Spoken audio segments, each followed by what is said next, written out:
അസ്സലാമു അലൈക്കും. വിജനമായ സ്ഥലത്ത് നിന്ന് വിളിച്ചാൽ ജിന്ന് സഹായിക്കും എന്ന് വിശ്വസിക്കുന്നത് ശരിയാണോ? മടവൂരികൾ നമ്മളെ സംബന്ധിച്ച് ആദ്യമൊക്കെ നമ്മൾ മനുഷ്യ കഴിവിനപ്പുറം എന്നാണ് പ്രാർത്ഥനയ്ക്ക് നിർവചനം നൽകിയെങ്കിൽ ഈ ജിന്നിന്റെ വിഷയം വന്നതിന് ശേഷം മനുഷ്യ സൃഷ്ടികൾക്കപ്പുറം എന്ന് പറയുന്നുണ്ട്. ഈ വാദം ശരിയാണോ? അവർ ഉന്നയിക്കുന്നതിന് എന്താണ് മറുപടി പറയുക? നമ്മൾ ഉപയോഗിച്ച ഒരു വാചകവും തിരുത്തേണ്ട ആവശ്യമില്ല. ചില ആളുകൾക്ക് അങ്ങനെ ഒരു തോന്നലാണ്. പണ്ടത്തെ പ്രയോഗങ്ങളെക്കാൾ നല്ല ചില പുതിയ പ്രയോഗങ്ങൾ എന്നുള്ള നിലക്ക് ആരെങ്കിലും ചിലപ്പോൾ ഉപയോഗിച്ചിട്ടുണ്ടാകാം. മനുഷ്യ കഴിവിന് അതീതമായ എന്ന് പറഞ്ഞാൽ അതുകൊണ്ട് ഉദ്ദേശിക്കുന്നത് മനുഷ്യൻ ഒരു സൃഷ്ടിയാണ്. അപ്പോൾ ഒരു മനുഷ്യനോട് അവൻ്റെ കഴിവിന് അതീതമായ കാര്യങ്ങൾ, ഇതുപോലെ ഏതൊരു സൃഷ്ടിയോടും ആ സൃഷ്ടിയുടെ കഴിവിന് അതീതമായ കാര്യങ്ങൾ ആവശ്യപ്പെടുക എന്നതുകൊണ്ടുള്ള വിവക്ഷ കാര്യകാരണബന്ധങ്ങൾക്ക് അതീതമായ പ്രാപഞ്ചിക നിയമങ്ങൾക്ക് അതീതമായ കാര്യങ്ങളിൽ അവരോട് സഹായം ആവശ്യപ്പെടുക, പ്രാർത്ഥിക്കുക എന്നതാണ്. അതാണ് ശിർക്ക്. അപ്പം മുമ്പ് ഉപയോഗിച്ച വാചകങ്ങൾ തിരുത്തേണ്ടതോ അങ്ങനെ തിരുത്തുന്ന ഒരവസ്ഥയോ നമ്മളെ സംബന്ധിച്ചിടത്തോളം അല്ല. നമ്മളൊക്കെ എപ്പോഴും ആ പണ്ട് പറഞ്ഞ അതിനെ പറയാറുള്ളത്.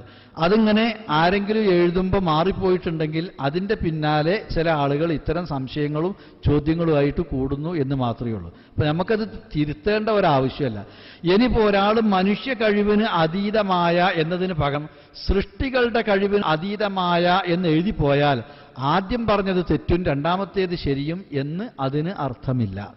ഇതുകൊണ്ട് രണ്ടും പരസ്പര വൈരുദ്ധ്യങ്ങൾ ഉണ്ടാകുന്നുമില്ല എന്നതാണ്.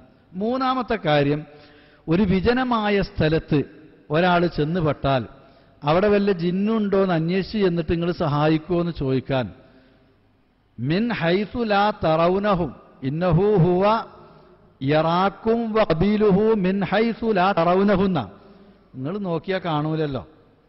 അവ നമ്മളിങ്ങനെ നോക്കിയാൽ കാണുന്ന ആളുകളല്ല അവർ. പിന്നെ ഒരു വിജനമായ സ്ഥലത്ത് ചെന്ന് നമ്മൾ വിളിക്കുമ്പോൾ യഥാർത്ഥത്തിൽ ആ പ്രയോഗം ഒരാളുമില്ല, ഒരു മനുഷ്യനുമില്ല, വേറെ ഒന്നുമില്ല, ആരും കാണാത്തൊരു സന്ദർഭത്തിൽ ഒരു ബേജാറാകുന്ന ഘട്ടത്തിൽ ഒരാൾ മണ്ടിയേരിയോ എന്ന് പറഞ്ഞിട്ട്, ഇപ്പോൾ ഇവിടെ നമ്മളെ നാടൻ ഭാഷയിൽ പറഞ്ഞാൽ ഇവിടെ മണ്ടിയേരിയോ എന്ന് പറഞ്ഞുകൊണ്ട് ഒരു ഒഴിഞ്ഞ സ്ഥലത്ത് വരിക. അപ്പോൾ അയാൾക്കൊരു അപകടം വരികയാണ്. ആ സന്ദർഭത്തിൽ ഇങ്ങനെ വിളിച്ചാൽ അത് മലക്കിനെയാണ്, ഔലിയാക്കന്മാരെയാണ്, മരിച്ചോലെയാണ്, ജിന്നിനെയാണ്, ഷെയ്ത്താനെയാണ്, കുടുംബക്കാരെയാണ്, വാപ്പാനെയാണ്, ഉമ്മാനെയാണ്, ഇങ്ങനെ പലതും പലർക്കും വിചാരിക്കാം. ഈ വിളിച്ച ആളോ ആരാണ് എൻ്റെ വിളി കേൾക്കുന്നതും എന്നെ സഹായിക്കാൻ കഴിയുന്നതുമായിട്ടുള്ളത്, അവരെ സഹായം എനിക്ക് കിട്ടട്ടെ എന്നേ നേർക്ക് നേരെ അതിന് അർത്ഥമുള്ളൂ. സഹായം മനുഷ്യന് മലക്കുകളിൽ നിന്ന് സഹായം കിട്ടുന്നുണ്ട്. ഹഫലത്തിന്റെ സഹായം മനുഷ്യന് കിട്ടുന്നുണ്ട്. അത് ഹഫലത്തിനെ വിളിച്ചിങ്ങാണ്ട് എന്നെ സഹായിക്കുമോ എന്ന് പറഞ്ഞ് വിളിച്ച് പ്രാർത്ഥിക്കും, സഹായം ചോദിക്കും ചെയ്തിട്ടല്ല അത് കിട്ടുന്നത്. അതേപോലെ തന്നെ ഈ ജിന്ന് വർഗത്തിൽപ്പെട്ട ആളുകളോട്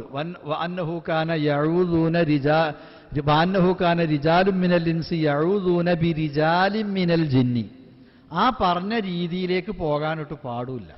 മനുഷ്യന്മാരെ കൂട്ടത്തിൽപ്പെട്ട ആളുകൾ ജിന്നുകളോട് അഭയം തേടാറുണ്ടായിരുന്നു, രക്ഷ തേടാറുണ്ടായിരുന്നു. ഫസാദൂഹും റഹഖ, അത് ഖുർആൻ എടുത്ത് വിമർശിച്ച് പറഞ്ഞിട്ടുള്ള കാര്യമാണ്. അത് ചെയ്യാനും പാടില്ല. എന്നാൽ ഈ വിളിക്കുന്നത് ഇത് വല്ല ജിന്നും ഉണ്ടെങ്കിൽ ആ ജിന്ന് സഹായിക്കട്ടെ എന്നുള്ള നിലക്ക് ജിന്നിനോടാണ്. അങ്ങനെ നിയ്യത്ത് വെക്കാനൊക്കെ ആർക്കെങ്കിലും ഒഴിവുണ്ടാകുമോ? ഇങ്ങനെ ഒഴിഞ്ഞ സ്ഥലത്ത് ഇങ്ങനെ പേടിയാണ് നേരത്ത് ജിന്നിനെ നിയ്യത്തിട്ട് ജിന്നിൻ്റെ സഹായം കിട്ടാൻ. അപ്പം അതൊക്കെ കുറച്ച് അതിശയോക്തിപരമായ പ്രയോഗങ്ങളും വ്യാഖ്യാനങ്ങളുമാണ്.